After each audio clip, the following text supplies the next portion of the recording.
I think that David Schwimmer's performance in The One Where Ross Is Fine is one of the greatest things I've ever seen. Not just one of the greatest performances in Friends, but one of the greatest performances of all time. This is the second episode of the 10th season of Friends, the 10th and final season.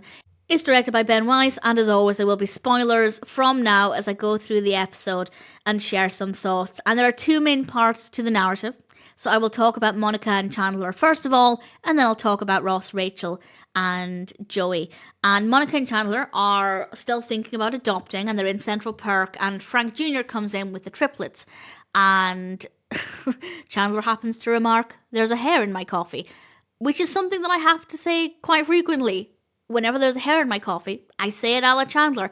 And Monica and Chandler also decide that they don't want to adopt triplets. That's not something they're interested in. Once they leave, it's just Frank Jr. and Phoebe, and Frank kind of asks Phoebe to take one of the triplets. He's overwhelmed. Obviously, even with two parents around, it's going to be really difficult to look after three clearly very energetic children.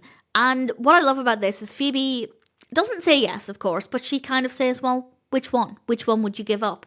And it makes Frank think about all of the reasons why he wouldn't want to let go of Frank Jr. or Leslie or Chandler. And he's able to realise, because of that approach, that he doesn't want to give any of them up.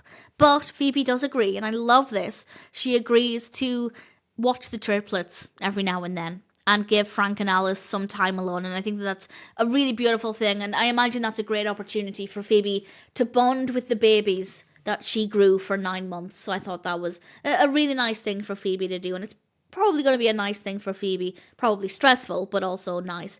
Meanwhile, Monica and Chandler are visiting Phoebe's friends, who also adopted. And I have to say, it's a very awkward... It's funny, but it's awkward. But I kind of blame the parents. Because Chandler goes to the bathroom, and in the hallway, he bumps into Owen. Owen is played by Daryl Sabara, and he is the child who has been adopted. And Chandler happens to comment on the fact that he was adopted. Owen had no idea. And that's not how you want to find out. But I really blame the parents for this 100%. If you have people coming over to your house to talk very openly, potentially quite loudly, about how you adopted a child, showing them all of this information while your child is in the house, there's a very good chance that they're going to find out or they're going to overhear something. So I 100% blame the parents. But also, if you're the Chandler of the scenario, maybe be cautious and just don't mention it, just in case. I'm also, in my personal opinion, of the mind that if a child is adopted, they should know that from day one. Because it's really important to know their heritage, to know where their birth family are from. I think that's so significant. So I just don't like the parents at all. I don't think they did anything right here, but that is purely my perspective. I have never adopted a child. Maybe if I had, I'd feel differently. But the point there is that while Chandler should have been cautious, he shouldn't have had to be. And I blame the parents completely. And Phoebe finds out about this when Monica and Chandler go back to Central Park. And she says, well, he had to find out at some point, which, yes, I agree with. And Chandler says to Phoebe, how would you like it if somebody told the triplets you gave birth to them?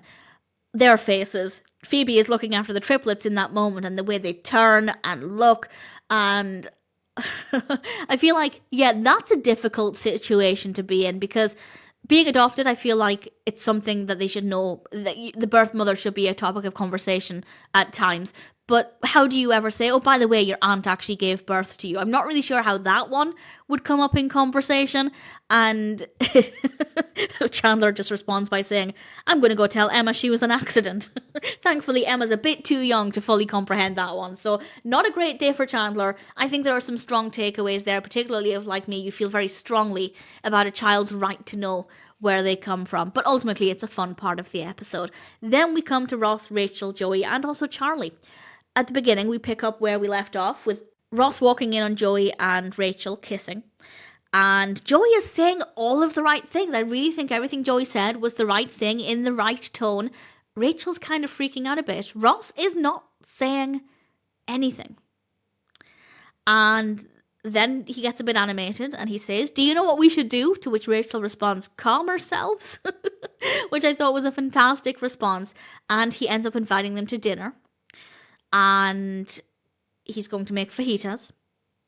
and Joey and Rachel go over there. Charlie's there as well, and it is so awkward. Charlie is trying to have a good attitude about it, though. I feel like this is really awkward for her as well, bearing in mind she's just broken up with Joey, who has just moved on to another girl. Now, granted, she has also just moved on to somebody else, but it still is a very awkward situation. And Ross is drinking margaritas, and Rachel tells Charlie that Ross doesn't usually drink like this or act this way, which I thought was really lovely. It's clearly showing that Rachel is in support of his relationship with Charlie. She doesn't want Charlie to think the wrong things about Ross. And Charlie said some really sarcastic things backwards, and it was really uncalled for. Granted, she's in a stressful situation, but Charlie lost some points with me there. I didn't like how she handled things. Rachel was trying her best to be nice to Charlie and to reassure her that this isn't what Ross is usually like. And Charlie basically just spat it back in her face. And she has no business doing that. Charlie is effectively the one who started all of this by going to Ross and kissing Ross. This is all because of Charlie. If Charlie had never done that, Joey never would have seen it. Granted, Ross did ultimately kiss Charlie back. It's all Charlie's fault, basically. And Ross is obviously not having a great time, and then he actually starts to cry and it gets really emotional, and it's clear that Ross's frantic actions have been his way of trying to cope with things, not really knowing what to do with his emotions, so he's putting all of this chaotic energy into making fajitas and margaritas.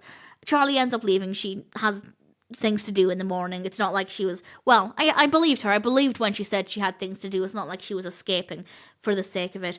And there's a bit that I love, but it's also really emotional. Another timer goes off. The oven timer had been going off, indicating the fajitas were ready, and the timer goes off, and Ross just pauses and says, I don't even know what that's for. And it's kind of like, in that moment, he acknowledged his own chaotic energy. He acknowledged his own erratic behaviour.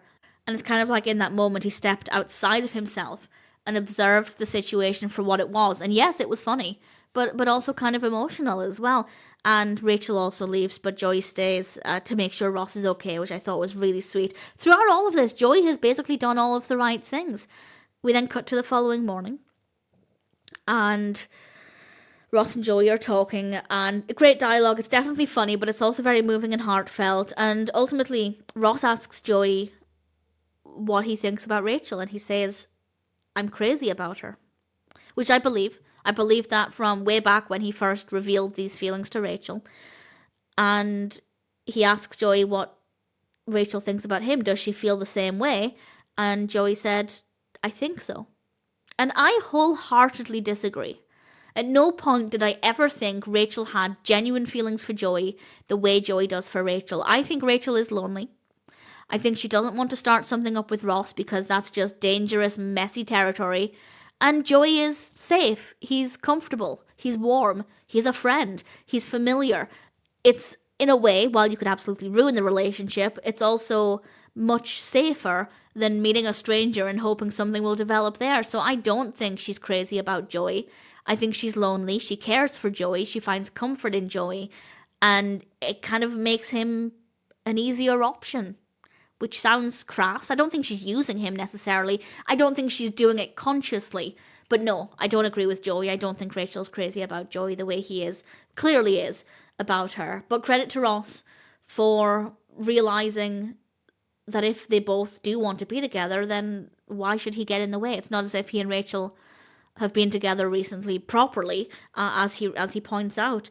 Plus, he kind of started this after Charlie initiated things, so he can't really complain that much. I know Ross and Rachel have a much deeper history than Joey and Charlie did, but still, it would be really hypocritical if Ross said, well, I'm going to date your ex, but you can't date my ex. So thankfully Ross came around to things. And as I said, I do think that David Schwimmer's performance is one of the best that I've ever seen. It's funny, it's moving, it's emotional, it just has everything going for it throughout the entire thing. And I think he did an absolutely fantastic job. So ultimately, the one where Ross is fine is, I'd say, one of my favourite episodes of Friends. Definitely a very powerful episode, and I'm sure it's one that I will always really thoroughly enjoy.